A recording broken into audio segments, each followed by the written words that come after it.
രാജ്യത്തെ തെരഞ്ഞെടുപ്പ് സംവിധാനത്തെ ആകെ സംശയത്തിൻ്റെ നിഴലിൽ നിർത്തും വിധത്തിലേക്കുള്ള ഗൗരവമായ പ്രശ്നങ്ങൾ വരികയാണ്. സുപ്രീം കോടതി ഇത് പരിശോധിക്കുന്ന ഒരു കാലമാണ്. അപ്പോൾ ഈ ബീഹാറാണ് ഇതിനെല്ലാം ഇടവരുത്തിയ വളരെ പ്രധാനപ്പെട്ട കാര്യം. 2025 ബീഹാർ നിയമസഭാ തെരഞ്ഞെടുപ്പിന് മുമ്പിൽ 1 കോടിയിലേറെ വോട്ടർമാരെയാണ് അവിടെ വോട്ടർ പട്ടികയിൽ നിന്ന് പുറംതള്ളുന്ന നടപടികൾ, അതിനു വേണ്ടിയിട്ടുള്ള നടപടികളുമായി മുന്നോട്ട് വന്നത്. അതിലെ അസ്വാഭാവികത ആകെ ചൂണ്ടിക്കാട്ടിയുള്ള ശക്തമായ നിയമ പോരാട്ടം നടക്കുന്ന സാഹചര്യമാണ്. അപ്പോൾ ഈ ധൃതി പിടിച്ചുള്ള വളരെ തിടുക്കത്തിലുള്ള ബീഹാറിലെ തെരഞ്ഞെടുപ്പ് കമ്മീഷൻ്റെ വോട്ടർ പട്ടിക പരിഷ്കരണത്തിന് എതിരെ തെളിവുകൾ സഹിതമാണ്, ശക്തമായ തെളിവുകൾ സഹിതമാണ് ഹർജികളുമായി സുപ്രീം കോടതിക്ക് മുമ്പിൽ ഈ പ്രശ്നം ഇപ്പോൾ നിൽക്കുന്നത്.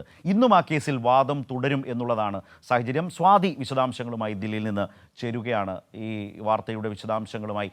Swathi, good morning. ദില്ലിയിലും മഴയാണല്ലേ?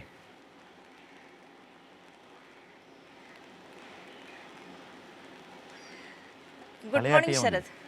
അതെ അതെ, 2 ദിവസമായി നല്ല മഴയാണ് ദില്ലിയിൽ. ഓക്കെ, ശരി, പറഞ്ഞോളൂ.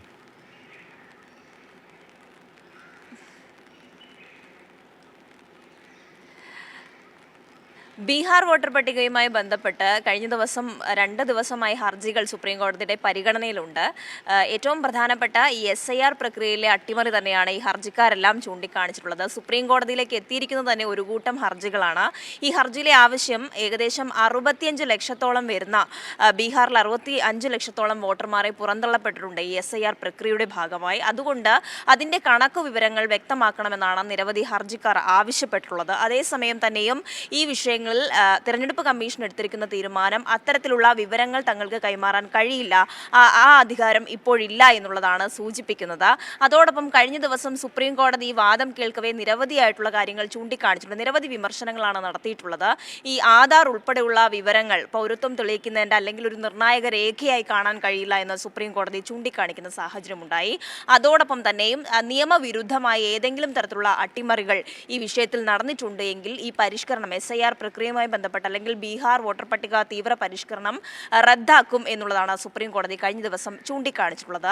അതേസമയം തന്നെ നിരവധിയായിട്ടുള്ള വ്യാജ വോട്ടർമാരെ അടക്കം കണ്ടെത്തുന്ന സാഹചര്യം നിലവിൽ ബീഹാർ മാത്രമല്ല നിരവധി സംസ്ഥാനങ്ങളിൽ ഇത്തരത്തിൽ അട്ടിമറികൾ നടക്കുകയും വ്യാജമായി വോട്ട് ചേർക്കുകയും ചെയ്യുന്ന സാഹചര്യമുണ്ട്. അതിൻ്റെയൊക്കെയും പശ്ചാത്തലത്തിൽ കഴിഞ്ഞ ദിവസം ബീഹാറിലെ ഒരു മണ്ഡലത്തിൽ മാത്രം കണ്ടെത്തിയത്, അതായത് ഉത്തർപ്രദേശിൽ നിന്നുള്ള നിരവധി പേരെ ബീഹാറിലെ മണ്ഡലത്തിലെ വോട്ടർ പട്ടികയിൽ കണ്ടെത്തിയെന്നുള്ള ഗുരുതരമായിട്ടുള്ള ആരോപണം ഉയർന്നിട്ടുണ്ട്. ഏകദേശം 5000-ഓളം വ്യാജ വോട്ടുകൾ ചേർക്കപ്പെട്ടിട്ടുണ്ട്. ഇതിൽ കൃത്യമായി ചൂണ്ടിക്കാണിക്കാനുള്ളത് അതിൽ പേരൊഴികെ ബാക്കി എല്ലാ കാര്യങ്ങളും ഒരുപോലെയാണ്. അതായത് ആ വോട്ടർ പട്ടികയിലെ വിവരങ്ങൾ സംബന്ധിച്ച് പേരൊഴികെ ബാക്കിയെല്ലാം ഒരുപോലെയാണ് എന്നുള്ളതാണ് ചൂണ്ടിക്കാണിച്ചത്. അത്തരത്തിൽ നിരവധിയായിട്ടുള്ള ആക്ഷേപങ്ങൾ തെരഞ്ഞെടുപ്പ് കമ്മീഷനെതിരെ ഉയർന്ന സാഹചര്യത്തിൽ കൂടിയാണ് ഈ SIR പ്രക്രിയയുമായി ബന്ധപ്പെട്ട ഹർജികൾ സുപ്രീം കോടതി പരിഗണിക്കുന്നത്.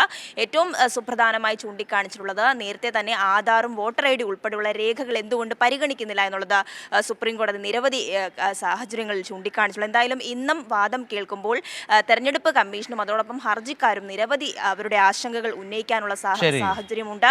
അതോടൊപ്പം കൃത്യമായ സ്വാതി പറഞ്ഞതുപോലെ ഇന്നത്തെ വാർത്തകളിൽ വളരെ കാര്യമായി സുപ്രീം കോടതിയിൽ വരാനിരിക്കുന്നു. പ്രശാന്ത് ഭൂഷണും അതുപോലെ മനു അഭിഷേക് സിംഗ്വിയും ഒക്കെ ഈ കേസ് അതിശക്തമായി വാദിച്ചുകൊണ്ടിരിക്കുകയാണ്. ബീഹാറിലെ കരട് പട്ടിക പരിശോധിച്ചപ്പോൾ കണ്ടതെന്തെന്നറിയോ?